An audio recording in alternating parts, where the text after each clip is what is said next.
సంతోషము. ఈ విధంగా మొబైల్ కాల్లో మాట్లాడడానికి దేవుడు నాకు ఇచ్చినటువంటి అధికమైనటువంటి కృపకై దేవునికి మొట్టమొదట స్తోత్రాలు చెల్లిస్తున్నాను. అదేవిధంగా చెప్పగారికి చేరినటువంటి మొబైల్ ఆరాధనలో చేరి ఆరాధన, ప్రార్థన, చిత్రంలో చేరిన చదివిన ప్రతి ఒక్కరికి కూడా నా హృదయపూర్వకమైనటువంటి విలేకాలకు శుభాలు తెలియపరుస్తున్నాను. పిల్లరా, దేవుడు ఎంతైనా నమ్మదగిన దేవుడు, ఉన్నతమైనటువంటి వాడు. ఆయన మనకు ఆశ్రయమును, దుర్గమును, కొండ కోట అయి ఉంటున్నాడు. ఆయన తన సన్నిధిని ఎంతమంది అయితే ఉంటున్నారో వారందరినీ కూడా కాచి కాపాడి నెమ్మదిని గ్రహించి సమాధానాన్ని ఇచ్చి వారు ఎలా ఉండాలో తన ప్రణాళికలో నా బిడ్డలు ఇలా ఉండాలి అని మన ఆలోచన కాదు, కానీ ఆయన యొక్క ఆలోచనలో మనల్ని ఉంచుకొని ఆయన బ్రతికిస్తున్నారు. నా జన్లరా లేండి అన్న ప్రకారంగా ఈ రకాల సమయంలో మనము ఆయన సన్నిధి చేరి కాన్ఫరెన్స్ కాల్ ద్వారా అయితే మనం ఆయన స్థితించి గణపరిచి మహిమపరుచుకుంటున్నాం. తేజమైనటువంటి దేవుడు ఆయన తన పిడికిలో ఈ యొక్క సముద్ర జలాలను ఉంచుకున్నటువంటి దేవుడు. ఎత్తైన ఆకాశంలో ఉన్నటువంటి ఆ దేవుణ్ణి మనము స్తుతించాము, ఆరాధించాము, గణపరిచాము అనే ఒక వాక్యాన్ని మనము ధ్యానిద్దాం. చేరిన ప్రతి ఒక్కరు కూడా వాక్యాన్ని వినాలని, వాక్యం ద్వారా దేవుడు మనం ఏ విధంగా సంధిస్తాడో, ఏ విధంగా మాట్లాడతాడో మనము ఆయన కొరకు వేచి చూస్తూ ఆయన మాట్లాడే ప్రతి మాట కూడా ఒక ఆణిముత్యం లాగా ఉంటుంది. కాబట్టి ఆ ఆణిముత్యాలను మనము తీసుకుని ఆ విధంగా మన జీవితాలను కట్టుకుందామని మిమ్మల్ని హెచ్చరిస్తూ వాక్య భాగంలోకి వెళ్తాను. ప్రార్థన చేసుకొని మనం వాక్య భాగంలోకి వెళ్దాం. ప్రభానికి స్తోత్రాలు చెల్లిస్తుంటాం, మా పీడానికి స్తోత్రాలు చెల్లిస్తుంటాం. పీడాన్ని ఆత్మ వర్ధిలిస్తున్న కొలది మీ ప్రతి విషయంలో అన్ని విషయంలోనూ వర్ధిలుడు అని శ్రోతలు తెలియజేసే స్తోత్రాలు చెల్లిస్తుంటున్నాం. మొబైల్ ఆరాధనలో ఎంతమంది అయితే చేరుతున్నారు, ఎంతమంది అయితే మిమ్మల్ని మహిమపరుస్తుంటున్నారు, గణపరుస్తుంటున్నారు, ఆరాధిస్తుంటున్నారు, పూజిస్తుంటున్నారు. మా వేల్పుడవు నీవే కదా ప్రభావ, మీకు స్తోత్రాలు చెల్లిస్తుంటున్నాం. మమ్మల్ని అందరినీ కూడా మీ చేతులకు అప్పగిస్తున్నాం. ప్రభావ చెప్పేటువంటి నన్ను నిత్యలో శాఖను మరుగుపరచుకోనండి. ఆయన ఎంత మాత్రము యోగ్యుడైనా కాదు, అల్పుడను, అయోగ్యంగా పనికి మాలినటువంటి వాడిని. అయితే ప్రభావ మీరు మీ సన్నిధిలో తెలంగాణని మొబైల్ ఆరాధన కాన్ఫరెన్స్ లో పాల్గొనడానికి వాక్యాన్ని అందించడానికి మీరు ఇచ్చిన కృప స్తోత్రాలు. మీరు సేవను మరుగుపరచుకొని మీరు మాట్లాడమని ఎంతమంది అయితే ప్రభావ ఆశ కలిగి ఉంటున్నారు, వ్యక్తి నీటి బాగుల కొరకు ఆశపడుతున్నట్టు దేవారా ప్రాణం నీ కొరకు చూసుకోగలుగుతున్నది అన్నట్టుగా ఆయన నీ కొరకు ప్రభావ ఆశ పెట్టుకున్నావు. అందరినీ ఆశ తీర్చమని, కృప చూపించమని, ఉదయకాలపు ఆశీర్వాదములు ప్రభావ మీ యొక్క వాక్యం ద్వారా మాకు నేర్చమని, కృప చూపించమని, మేలు చేయమని, నా దోషములు మా పాపములు క్షమించమని నగరాన్ని సర్వాధికారం చూపిస్తున్నాను. ప్రార్థన చేసి అడిగి తండ్రి, ఆమేన్. దేవుడు ఈ రోజు మనతో మాట్లాడాలని ఆశపడుతున్నాడు, ఇష్టపడుతున్నాడు. ఈ రోజు నా అంశం ఏమంటే కృంగినటువంటి వారిని లేవనెత్తే దేవుడు. కృంగినటువంటి వారిని లేవనెత్తే దేవుడు. ఈ యొక్క మన జీవితాల్లో కృంగిపోయినటువంటి స్థితిలో మనం ఉంటాం. ఏది దిక్కుతోచినటువంటి స్థితిలో ఉన్న మనసు విరిగిపోయింది, నా హృదయం పగిలిపోయింది, నా జీవిత ప్రయాణంలో ఇప్పటి వరకు అనేక రకాల గుండా నేను ప్రయాణమై వచ్చాను. అయితే నేను ఎలా, నా జీవితం ఎలా, నా పరిస్థితి ఏంటి అని కృంగిపోయినటువంటి వారు, కృంగినటువంటి స్థితిలో ఉన్నటువంటి వారిని దేవుడు లేవనెత్తేటువంటి వారుగా ఉంటున్నాడు. దయచేసి 34 కీర్తన మనము 18 వచనము ఒకసారి చదువుకుందాం. 34 కీర్తన 18 వచనము చదువుకుంటున్నాను. విరిగిన హృదయం గల వారికి యెహోవా ఆసన్నుడు, నలిగిన మనస్సు గల వారిని ఆయన రక్షించును. విరిగిన హృదయం గల వారికి యెహోవా ఆసన్నుడు, నలిగిన మనస్సు గల వారిని ఆయన రక్షించును. ఈ యొక్క కీర్తన దావీదు అబీమెలెకు ఎదుట వెర్రివాని వలె ప్రవర్తించి అతడి చేత తోలివేయబడినటువంటి తర్వాత రక్షించినటువంటి కీర్తన. దావీదు అంట ఒక పిచ్చివాని వలె ఆ యొక్క రాజు దగ్గర, ఏ రాజు, అబీమెలెకు దగ్గర, రాజు దగ్గర ప్రవర్తిస్తుంటున్నాడు ఒక పిచ్చివాని వలె.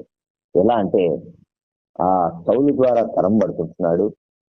తరం పడుతూ ఉంటే ఒక ఫిలిష్తీయులైనటువంటి వాళ్ళ దగ్గర చేరి ఆ యొక్క రాజు దగ్గర ఆ యొక్క సైనికులు తీసుకుని పోయి రాజు దగ్గర ఆ యొక్క దావీదుని ఇచ్చినప్పుడు దావీదు ఆ నోటి గుండా ఆ యొక్క ఎంగిలిని కార్చుకుంటూ గడ్డమంతా పెంచి వేసి ఏదేదో గీతలు గీస్తూ ఒక పిచ్చివాని వలె ప్రవర్తిస్తున్నాడు. ఎంత కష్టం చూడండి ఆ విషయం. ఒకసారి మనం ఆలోచన చేసుకోవాలి. ఆ పిచ్చివాని వల్ల ప్రవర్తిస్తున్నప్పుడు ఆ యొక్క పిచ్చివాని వల్ల ప్రవర్తించిన తర్వాత ఆ యొక్క అభిమేలకు ఈ పిచ్చివాడిని నా ఎదుటి నుంచి తీసుకొని పోండి అని అన్నాడంటే ఇంకెంతగా దావీదు కుళ్ళిపోయి ఆ యొక్క కృంగినటువంటి స్థితిలో, హృదయం పగిలిపోయినటువంటి స్థితిలో, బాధపడినటువంటి స్థితిలో, జీవిత ప్రయాణంలో అనేక రకాల గుండా ప్రయాసపడినటువంటి స్థితిలో ఉన్నటువంటి దావీదు ఆ విధంగా చేసినప్పుడు ఒక పిచ్చివానికి చేస్తాడు. ఎంత బాగా దాంట్లో రాయబడింది చూడండి. 34 కీర్తనలో ఫస్ట్లోనే దావీదు అబీమెలెకు ఎదుట వెర్రివాని వలె అంటే పిచ్చివాడు అనమాట. పిచ్చివాని వలె ప్రవర్తించాలంట. చూడండి ఎంతగా ఆ గడ్డమంతా పెంచుకుని మార్చిన గుడ్డలు వేసుకుని ఆ యొక్క మనసంతా పగిలిపోయింది, హృదయం అంతా పగిలిపోయింది, తరం పడుతుంటున్నాడు. ఇతరులందరూ కూడా ఆ సౌలు చేత అందరూ తరంతూ ఉంటే నా అన్న వాళ్ళు ఎవరు లేరు, తండ్రి ఇంటి వారు లేరు, తర్వాత అన్నదమ్ములు లేరు, తర్వాత దావీదుతో కూడా ఉన్నటువంటి 300 మంది వారు లేరు, ఇంకా అనేక మంది దావీదుతో ఉన్నటువంటి వారు ఎవరు లేరు. ఆ చిన్నవాడు అయినటువంటి దావీదు ఆ యొక్క రాజు దగ్గర ఆ గడ్డం మీద ఎగిరి కారుస్తూ ఆ యొక్క పిచ్చి చేష్టలు చేస్తున్నటువంటి దావీదు ఈ కీర్తనం రాస్తుంటున్నాడు. ఆయన మనస్సు అంతా విరిగిపోయిందంట. చూడండి 34:18 వచనంలో మళ్ళీ చెప్తున్నాను. విరిగిన హృదయం గల వారికి యెహోవా ఆసన్నుడు, నలిగిన మనస్సు గల వారిని ఆయన రక్షించింది. ఎంతమందికి అయితే విరిగిపోయి నలిగిపోయినటువంటి హృదయం కలిగి ఉంటున్నారో, అయ్యో నా పరిస్థితి ఏమి ఇలా ఉంది, నాకు ఎందుకు ఇన్ని బాధలు వస్తుంటున్నాయి, నాకు ఎందుకు ఇన్ని వేదనలు వస్తుంటున్నాయి, నా మనస్సు విరిగిపోయి ఉంటున్నదే, నా హృదయం పగిలిపోయి ఉంటున్నదే, నాకు శ్రమలు విస్తరిస్తుంటున్నాయే, నాకు బాధలు కలుగుతుంటున్నాయే అని ఎవరెవరైతే బాధపడుతుంటున్నారో వారందరికీ కూడా ఆ యొక్క దావీదు అంటున్నాడు.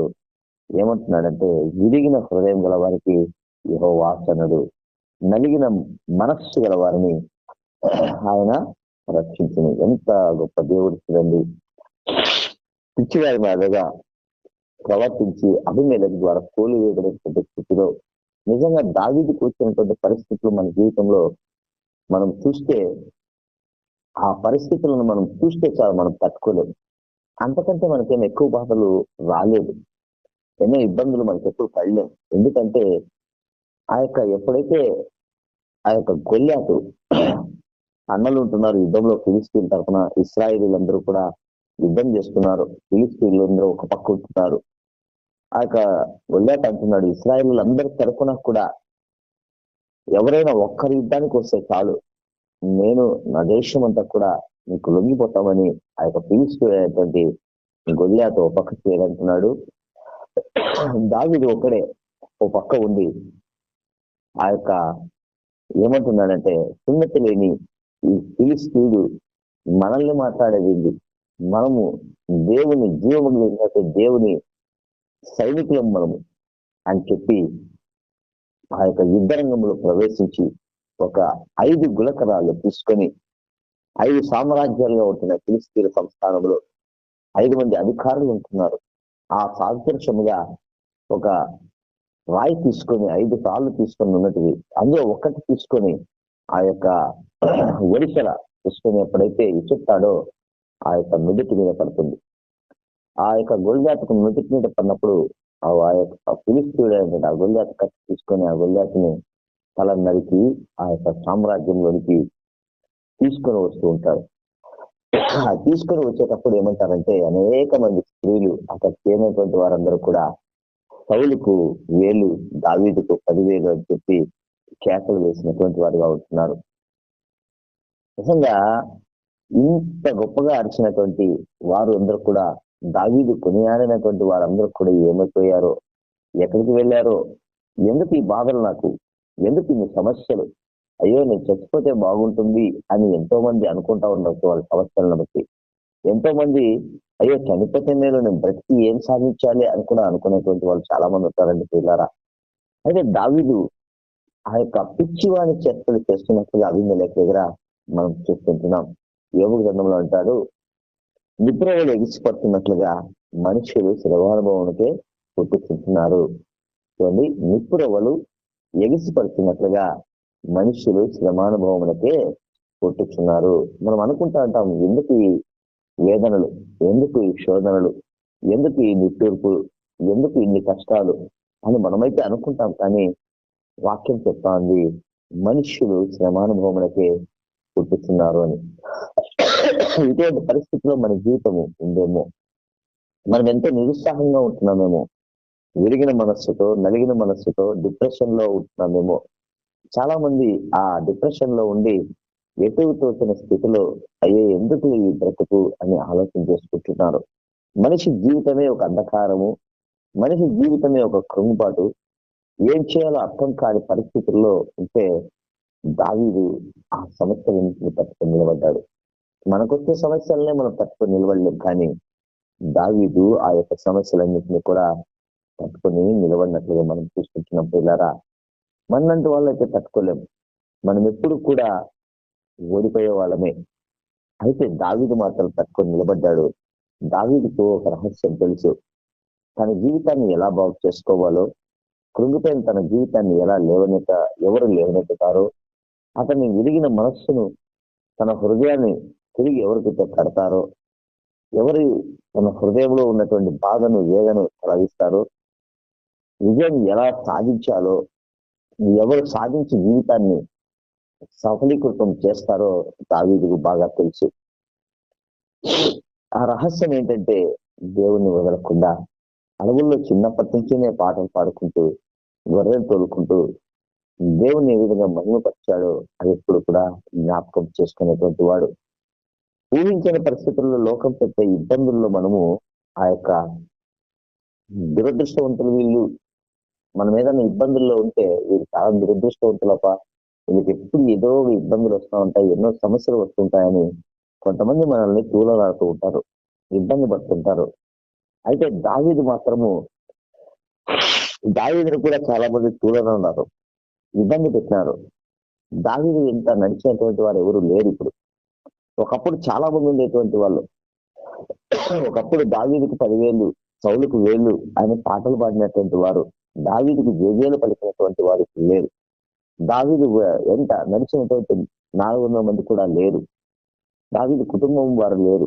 నిరుత్సాహ స్థితిలో, కృంగుబాటు స్థితిలో, నిరాశ స్థితిలో ఆ యొక్క ఉన్నప్పుడు దావీదు ఎవరు వేరే నా పరిస్థితి ఏంటి అని ఎంతో ఆలోచన చేశాడు. నిజంగా ఆ యొక్క శరీరానికి ఏదైనా వ్యాధి వస్తే, ఒక టైఫాయిడ్ జ్వరం కానీ, ఒక జ్వరం కానీ ఏదైనా వస్తే అది బయటికి కనబడకపోవచ్చు. అయితే ఆ యొక్క జ్వరాన్ని కానీ లేదా ఏదైనా వ్యాధి కానీ వస్తే ఆ యొక్క చూపించుకోవడానికి డాక్టర్ దగ్గరికి వెళ్ళినప్పుడు 2 టాబ్లెట్స్ ఇచ్చో లేదా ఒక ఇంజక్షన్ ఇచ్చో అది మేలవుతుంది. అయితే హృదయాన్ని గాయమైతే, హృదయం పగిలిపోతే, హృదయం బద్దలైపోతే ఎవరు దాన్ని సరిచేస్తారు? ఎవరు ఆ హృదయాన్ని సరిచేస్తారు?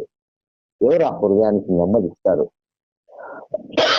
ఇలాంటివన్నీ కూడా దావీదు మనకు చెప్తుంటున్నాడు. ఏం చెప్తున్నాడంటే 18వ వచనంలో 34వ కీర్తన, విరిగిన హృదయం గల వారికి యెహోవా సన్నిధి, ఆయన యెహోవా ఆసన్నుడు అంట. నిజంగా దావీదు గురించి మనం ఇంతగా తెలుసుకున్నాం. దావీదు లాగా ఎవరన్నా కృంగిన స్థితిలో ఉన్నారేమో, దావీదు హృదయం పగిలిపోయినటువంటి స్థితిలో ఉన్నట్లుగా ఇంకా ఎవరన్నా వారి హృదయం పగిలిపోయినదేమో. అదే ఏంటి నా బ్రతుకు, ఏంటి నా యొక్క పరిస్థితులు? దావీదు అంటున్నాడు ఒక చోట, ఏమంటున్నాడంటే, ఎందుకు రాజా నన్ను నిన్నల్ని నీ తరుగుతున్నట్లుగా నన్ను తరుగుతున్నావు అని దావీదు దుఃఖపడుతున్నాడు, వేదన చెందుతున్నాడు. కష్టంతో చెప్పుకోవడానికి ఎవరు లేరే, కన్నీళ్ళు పెట్టుకోవడానికి ఎవరు లేరే. అయ్యో నా దేవుడు నన్ను బాగు చేస్తాడా, సరి చేస్తాడా అని ఆలోచన చేస్తూ అప్పుడు రాస్తున్నాడు ఈ మాట. ఏమాట, విరిగిన హృదయం గల వారికి యెహోవా ఆసన్నుడు, నలిగిన మనస్సు గల వారిని ఆయన రక్షించును. మనం నలిగిపోయింటున్నామేమో, మనసు విరిగిపోయింటున్నామేమో, బాధలు ఎక్కువగా తరించుంటున్నాయేమో, ఇబ్బందుల కురుములో ఉంటున్నామేమో, మన యొక్క జీవితము ఇతరులకి హాస్యాస్పదంగా ఉందేమో, నెమ్మది లేనిటువంటి స్థితి, ఎప్పుడు కష్టాలుగా ఉంటున్నాయేమో.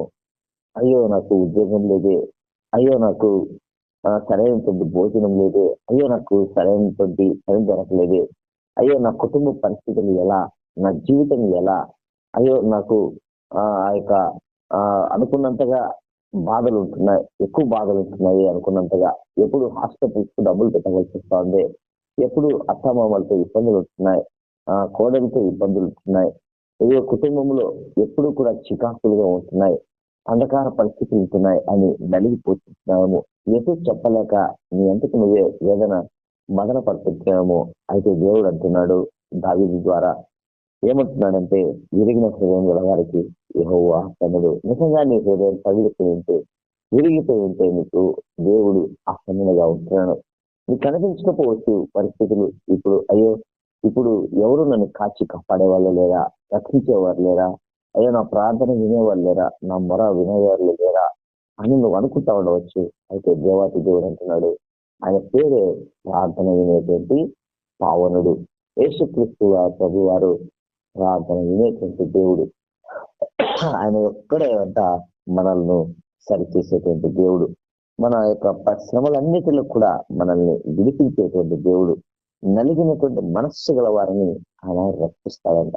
ఇంకెక్కడ చుట్టూ దరిదాపుల్లో మనకి రక్షణ లేకుండా మనము ఆ యొక్క కృంగిన స్థితిలో వేదన పడుతూ బాధపడుతూ ఉంటే రక్షించేది ఎవరంటే, ఆకాశం వైపు మన కన్నులకి చూస్తే అక్కడి నుంచి మనకు ఆశ్రయం వస్తుంది.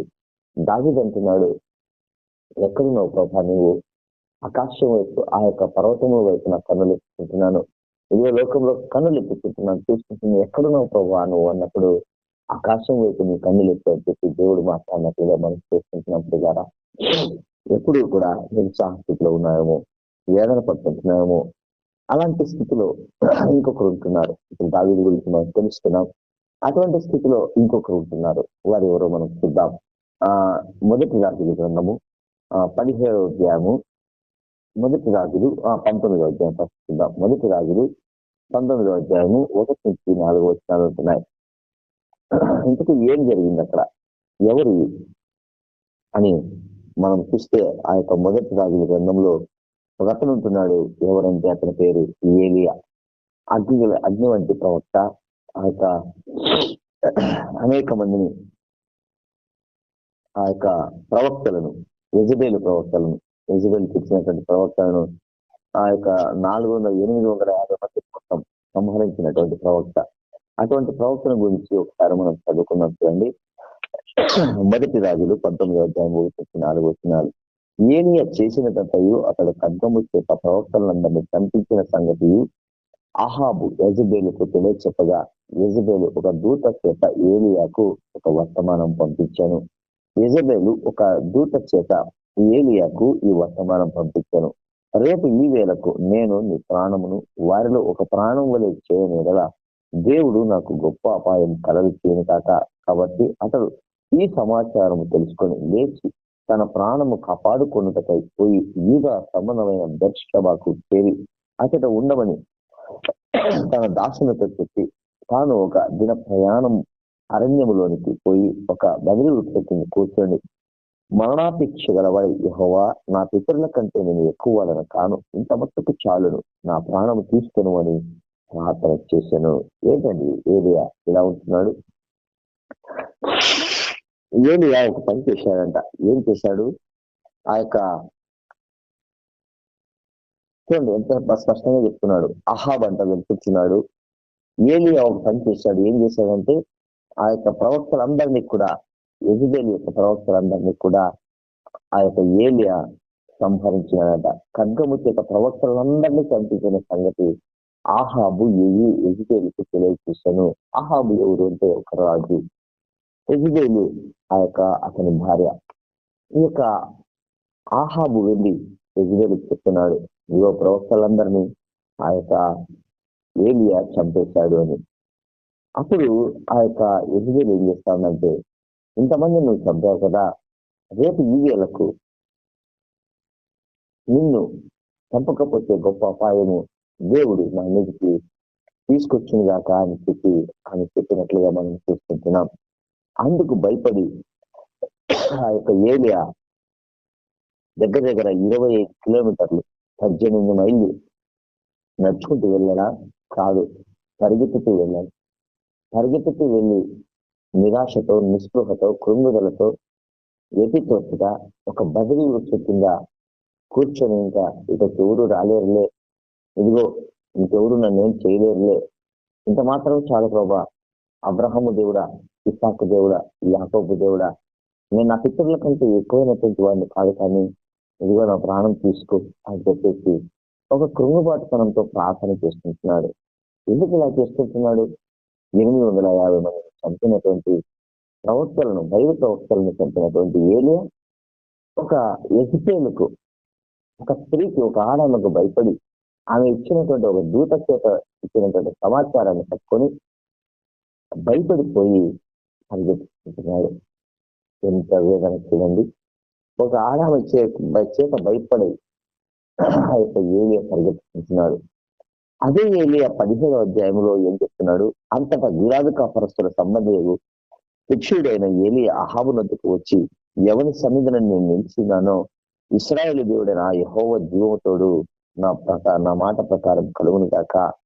చూడండి, 17వ అధ్యాయంలో గిలాదు వంశస్థుడు అని అక్కడ రాయబడి ఉంది. వారి తల్లిదండ్రులకు ఉన్నట్లుగా మనకు కనబడలేదు.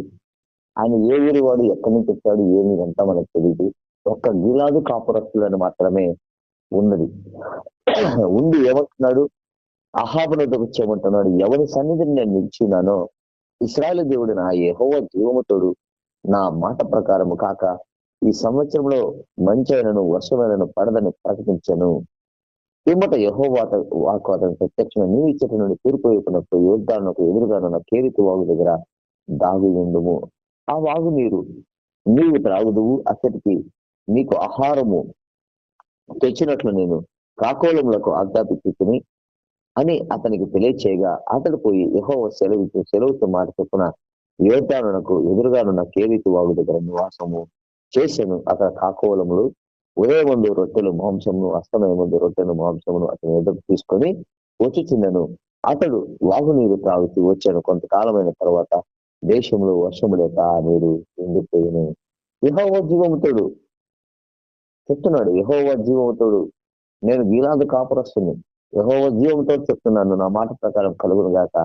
ఇదిగో అహాబు 3 సంవత్సరాలు ఈ యొక్క దేశంలో వర్షం కురవదు. చూడండి, అని చెప్పినప్పుడు ఆ మాట ప్రకారముగా దేవుడు అంటున్నాడు, నువ్వు వెళ్ళి ఆ యొక్క కేరీతు వాగు దగ్గర ఉండు అని చెప్పి అక్కడ చెప్పినప్పుడు ఆ కేరీతు వాగు దగ్గరికి వెళ్ళి అక్కడ తన తల దాచుకున్నట్లుగా ఆ నీళ్లు తాగుతూ కాకోలముల చేత దేవుడు ఆ యొక్క ఏలియాను పోషించినట్లుగా మనము ఆ యొక్క వాక్యములో చూస్తుంటున్నారా? ఎంత చూడండి, అటువంటి ఏలియాను ఒక స్త్రీ భయపెడతా ఉంది. అంతేనా? ఇంకొక విషయం చూద్దాం. అనేక దినములైన తర్వాత మళ్ళా 3వ సంవత్సరం యెహోవాకు 18వ అధ్యాయంలో యెహోవాకు ఏలియాకు ప్రత్యక్షమై, నేను భూమి మీద వర్షం కురిపింపబోతున్నాను, వెళ్ళి అహాబును దర్శించమని సెలవేగా అహాబును దర్శించుటకు ఏలియా వెళ్ళిపోయాను. చూడండి ఎంత స్పష్టంగా అహాబు రథం మీద పోతున్నాడు.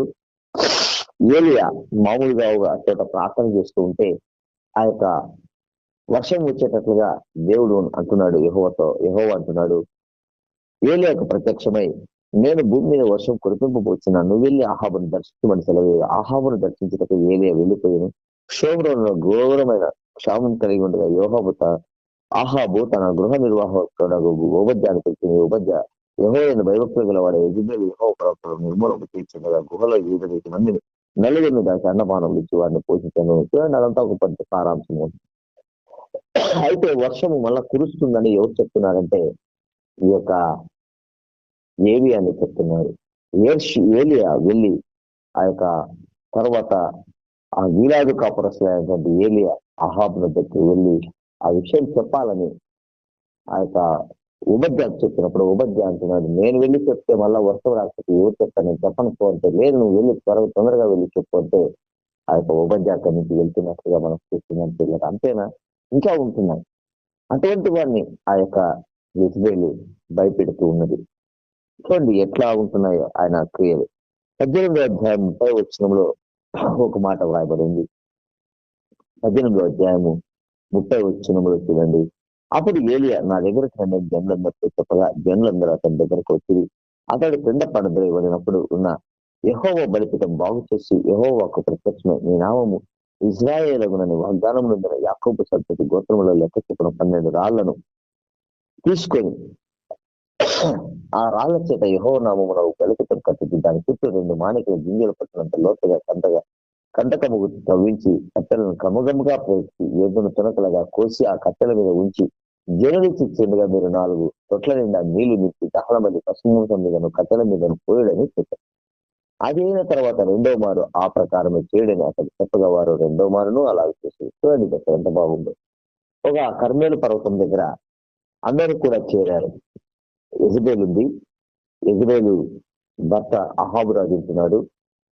ఆ యొక్క అందరూ కూడా అక్కడ చేరి అంటే యెజబెలు ప్రవక్తలు ఉంటున్నారు. దగ్గర 450 మంది 850 మంది ప్రవక్తలు ఉంటున్నారు. ఆ యొక్క కర్మేల పర్వతం మీద ఆ యొక్క ఏలియా ఒక్కడు సవాలు విసురుతున్నాడు.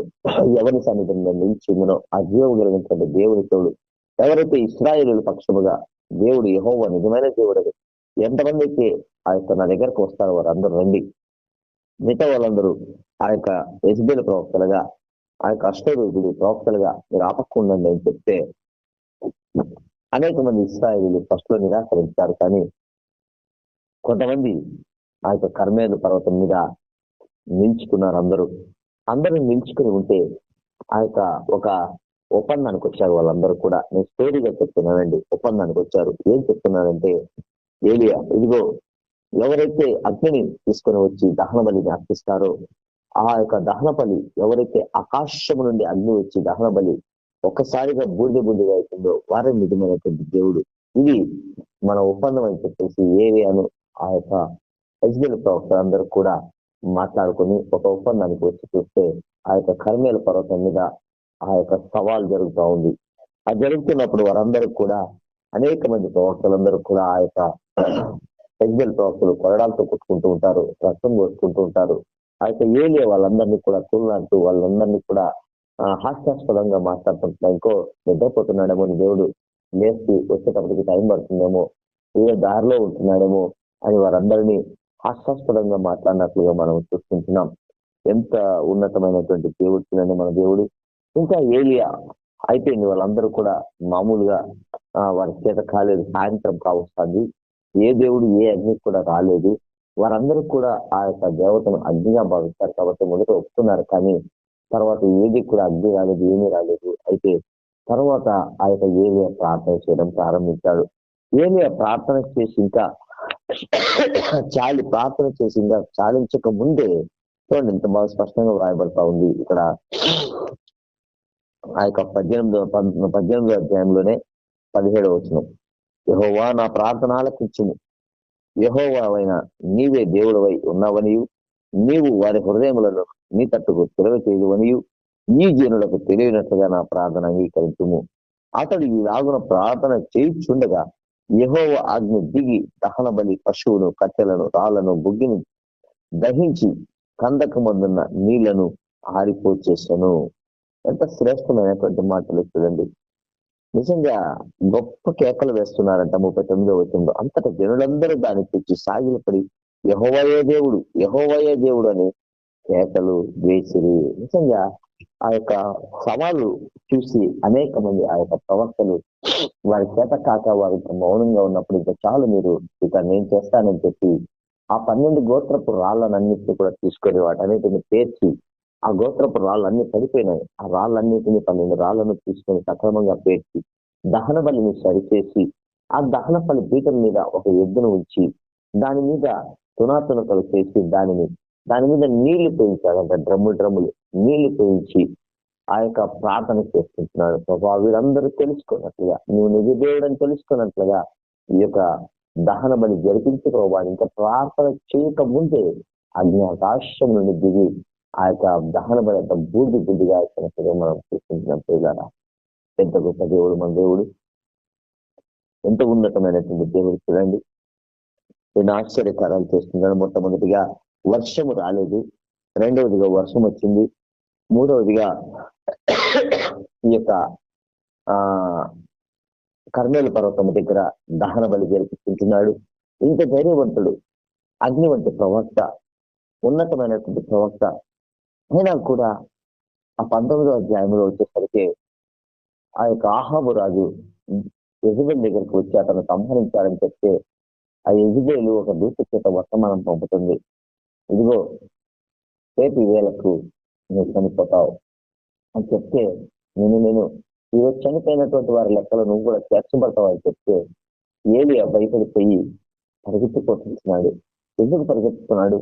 ఎందుకు భయపడ్డాడు? నిజంగా యాకోబు పత్రికలో ఒక మాట వ్రాయబడింది, ఏలియా మన వంటి స్వభావం గల మనుషుడే. మనం కూడా చూడండి, 24 గంటల్లో ఒక్కొక్కసారి ఒక్కొక్క రకంగా ఉంటాం, ఒక్కొక్క గంట ఒక్కొక్క రకంగా ఉంటాం, ఒక్కొక్క నిమిషం ఒక్కొక్క రకంగా ఉంటాం. అప్పుడే నవ్వుతాం, అప్పుడే బాధపడతాం, అప్పుడే వేదనకి ఉంటాం, అప్పుడే హాస్యాస్పదంగా ఉంటాం, అప్పుడే కృంగిపోతాం, అప్పుడే అయ్యో ఏమిటి పరిస్థితి అని. అలాగా కూడా ఈ యొక్క ఏలియా మన వంటి స్వభావం కలిగినటువంటి మనుష్యుడే, మనిషిగా ఉంటున్నాడు. కాబట్టి ఏలియా స్వభావం మనలాగా ఉంటున్నాడు. కాబట్టి ఒక పిరికితనంగా, ఒక భయస్కుడిగా ఆయన పరిగెత్తిపోతుంటున్నాడు. ఏలియా ఇంకా ఆ దూత మాటలు వింటానే, రేపెందుకు, రేపటి వరకు ఎందుకు, నేను ఈ రోజే వస్తాను పదా, ఈ రోజే ఆ యొక్క రాణి దగ్గరికి వస్తా పదా, యెజెబెల్ దగ్గరికి, ఏం చేస్తుంది, ఎలా చంపుతుందో చూద్దాం పదా అని అనాల్సినటువంటి ప్రవక్త తన ఎందుకు వేదన పడి, బాధపడి, కృంగిపోయి ఇంత మట్టుకు చాలు, ఎందుకు ఇవన్నీ జరిగినాయంటే అతను ఒక్కడిగా ఉన్నాడు. మానసికంగా ఆయన ఎంతో కృంగిపోయాడు.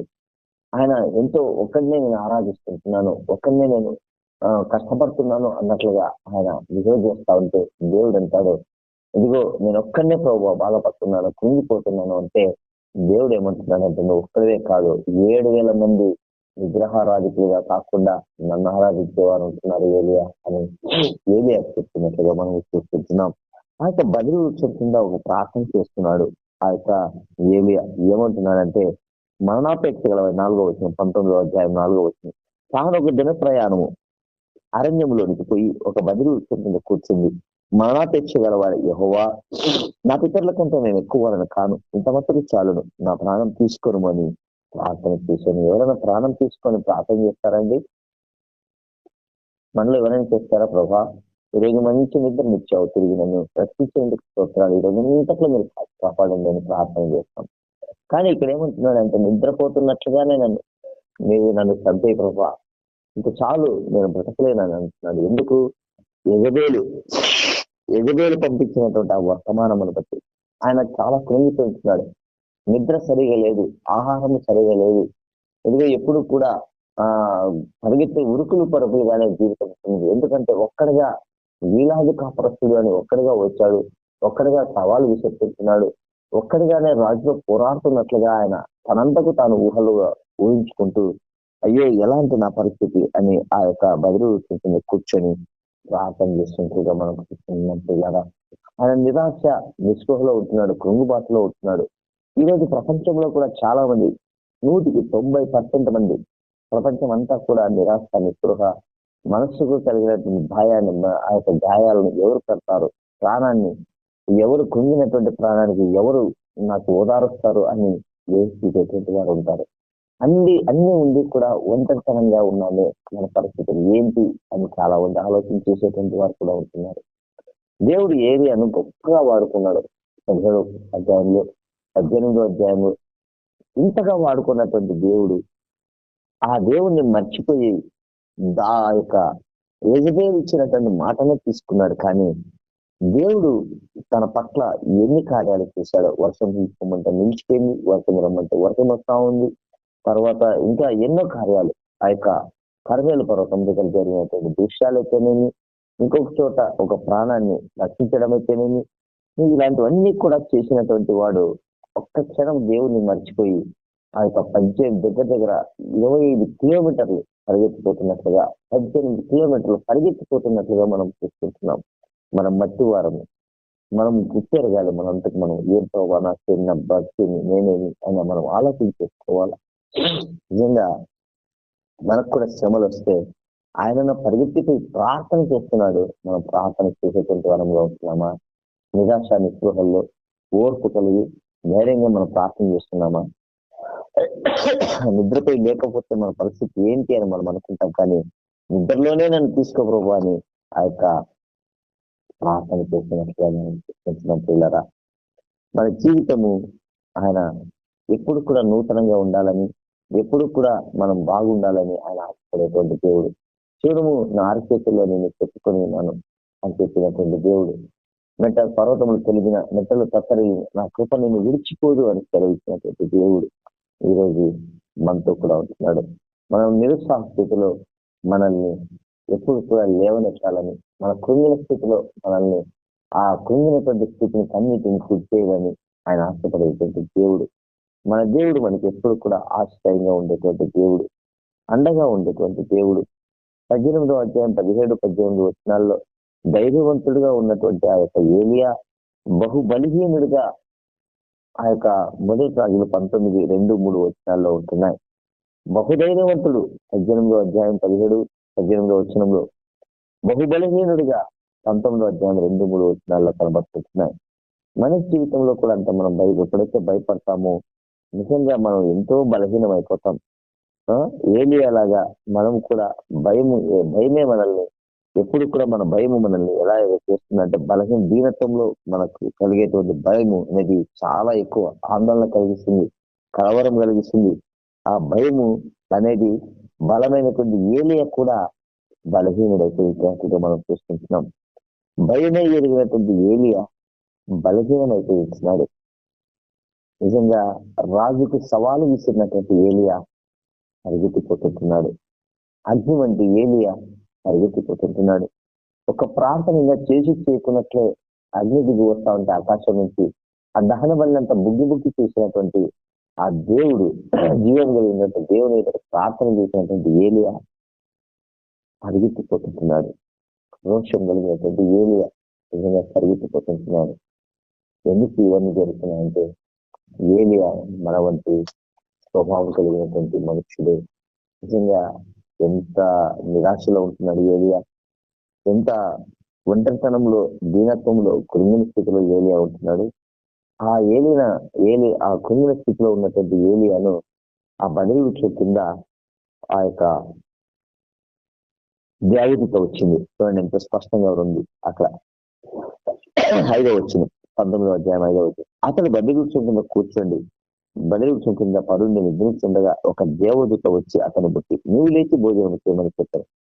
అతడు చూసినంతలో అతని తల దగ్గర నిప్పుల మీద కాల్చబడిన అపమును నీలబుడ్డియు కనబడి కనుక అతడు భోజనం తీసి తిరిగి పరుండెను.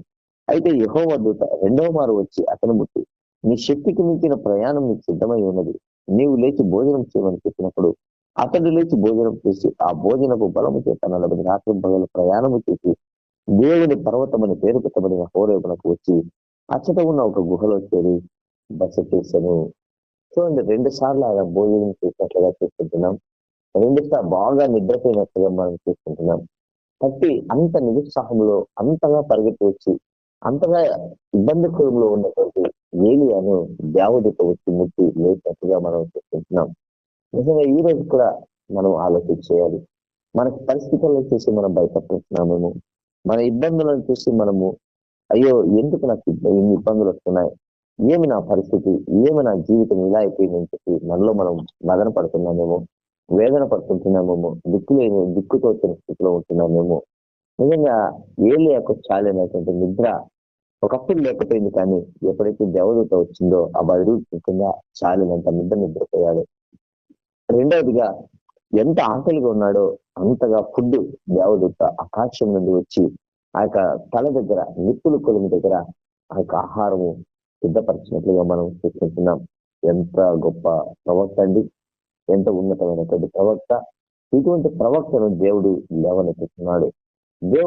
దేవుడు ఓదారుస్తున్నాడు. దేవుడు తిరిగి శక్తిని ఇస్తుంటున్నాడు.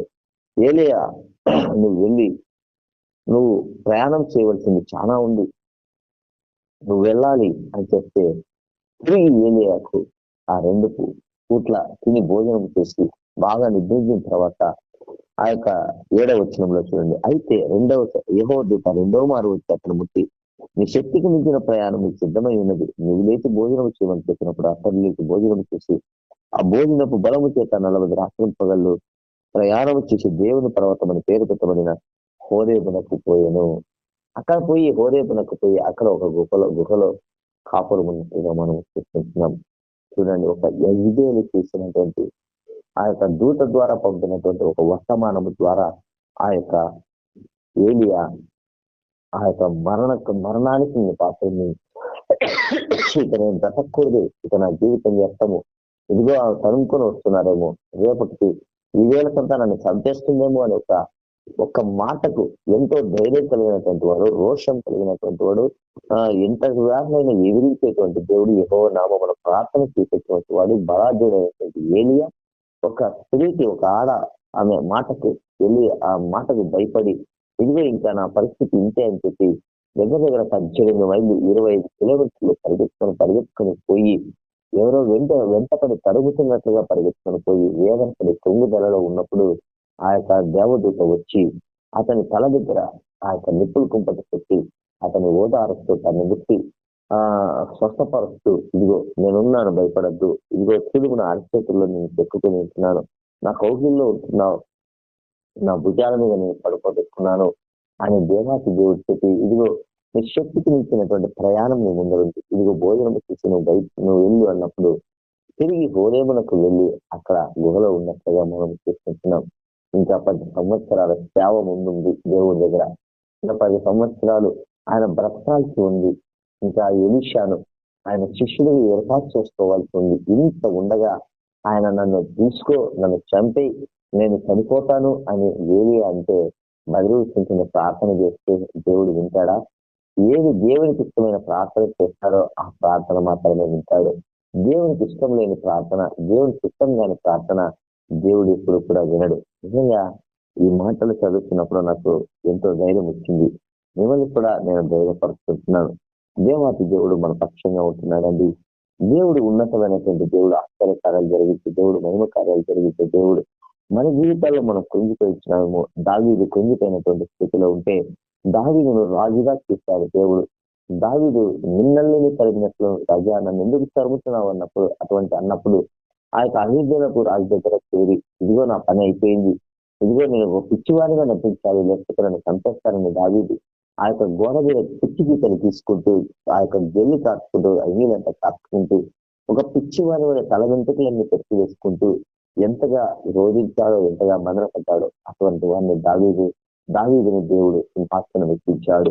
అదేవిధంగా ఏలియా కూడా ఎంతో ధైర్యం కలిగినటువంటి ప్రవక్త, సవాలు ఇచ్చినటువంటి ప్రవక్త, అగ్ని వంటి ప్రవక్త, జీవము కలిగినటువంటి దేవుని నామం పేరిట సాహసాలు తీసేటువంటి ఆ ప్రవక్త ఆ యొక్క యెజ్బేలు మాటలు భయపడి పరిగెత్తి వెళ్తూ ఉంటే బయలు కూర్చొని ప్రార్థన చేస్తే ఆ యొక్క దేవదూత వచ్చి అతన్ని ధైర్యపరిచి ముట్టి స్వస్థత పరిచి అతనికి ఉన్నటువంటి ఆ ఇబ్బందులను తీసివేసి నిజంగా ఏలియాతో తిరిగి ప్రయాణాన్ని సిద్ధం చేసి కోరేతనం ఉంటుంది. ఆ యొక్క తిరిగి మనం ఏ విధంగా చూడండి ఎంత బాగా 7వ వచనంలో, అయితే యెహోవా దూత 2వ మారు వచ్చి అతను ముట్టి నీ శక్తికి మించిన ప్రయాణం నీకు సిద్ధమైనది, నీవు లేచి భోజనం చేయమని చెప్పినప్పుడు అతడు లేచి భోజనం చేసి నీ భోజనపు బలము చేత 40 రాత్రింబగల ప్రయాణం చేసి దేవుని పర్వతం అని పేరు పెట్టబడిన హోరేమునకు వచ్చి దేవుని పర్వతం అని పేరు పెట్టబడిన 40 రాత్రింపగల భోజనము చేత ఆయన ప్రయాణం చేసినట్లుగా మనం చూస్తుంటాం. కదా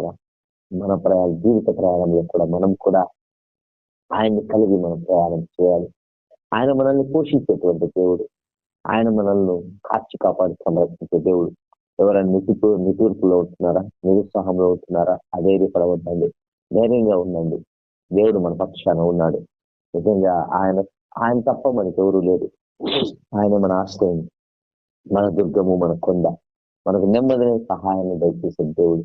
నిజంగా ఇంత మంచి వర్తమానం ఇచ్చినటువంటి దేవునికి స్తుతులు స్తోత్రాలు చెల్లిస్తూ ఈ సమయం ఇచ్చినటువంటి పీటర్ గారికి, మొగలారాధన పాల్గొన్న ప్రతి కూడా నేను వందనాలు తెలియజేస్తూ దేవునికి స్తుతులు స్తోత్రాలు చెల్లిస్తూ వాస్తవాన్ని ముగిస్తున్నాను. ప్రార్థన చేసుకోవచ్చు. పరిశుద్ధ ప్రేమ నమ్మకం కలిగిన మా పరులకు తండ్రికి స్తోత్రాలైనా చక్కటి వర్తమానం మీరు మాకు ఇచ్చారైనా. ఏది ఎటువంటి వాడు, తాగిది ఎటువంటి వాడు, ప్రభావం మీరు మాతో మాట్లాడినంత స్తోత్రాలు. ఎలా మీరు ధైర్యాన్ని ఇస్తారు, మా కృంగిన స్థితిలో మీరు ఎలా మాకు తోడుగా ఉంటారో, నడిపిస్తారో, మా కన్నీటిని ఏ విధంగా తుడుస్తారో, మా తలభారాలను ఏ విధంగా తొలగిస్తారో, మా జీవిత ప్రయాణంలో మేము ఏ విధంగా ఉండాలో మాకు నేర్పిస్తారో, అటువంటి వాటిని మేము తెలుసుకోవడానికి తెలిసిన కృపతో మీకు చెల్లిస్తున్నామయ్యా. ఈ విధంగా మాతో ఉండి ఈ రోజు అంతట్లో కూడా మీరు మహిమకరంగా, మీకు మహిమకరంగా మేము బ్రతకటకు సహాయం చేయమని, కృప చూపించమని, మొబైల్ ఆరాధనలో పాల్గొన్న ప్రతి ఒక్కరిని బ్లెస్ చేయమని, దీవించమని, ఎవరైనా అనారోగ్య పరిస్థితుల్లో ఉంటే తాకి నెమ్మదిని ఇచ్చామని, స్వస్థపరచమని, ఎవరైనా పుట్టినరోజులు జరుపుకుంటూ ఉంటే ప్రభావ వారికి ఆ ఉదయకాల శుభాలు వారికి తెలియచేయమని, ప్రభావ వారిని మరి యొక్క జీవ సంవత్సరం అని జీవ క్రీతాన్ని ఇచ్చినందుకే స్తోత్రాలు చెల్లిస్తున్నాం. ఎవరైనా నిపీడుకుల్లో వేదనలో ఉంటే వారిని ఓదార్చమని, మా ఓదార్పు వ్యక్తం కానీ మీరు ఓదార్చమని, కృప చూపించుకొని, ఉదయకాల సమయంలో ఈ దీన సేవకు దాసుని ప్రార్థన విని మాకు కావాల్సిన దీవెనలు మీరు అనుగ్రహిస్తున్నది స్తోత్రాలు చెల్లిస్తున్నాం. సర్వాధికారం వేసుకుంటున్నాం ప్రార్థన తండ్రి. ఆమె పరమ తండ్రి అయినటువంటి దేవుని ప్రేమ, అద్వితీయ కుమారుడు అంటే యేసుక్రీస్తు కృప, పరిశుద్ధాత్మ దేవుని సన్నిధి సహవాసం ఆధారం నెమ్మది ఇప్పుడు ఎల్లప్పుడు మనకు ఆయన ప్రేమించి ప్రతి బిడ్డకు సదాకాలం తోడే ఉండి నడిపించింది గాక. ఆమేన్.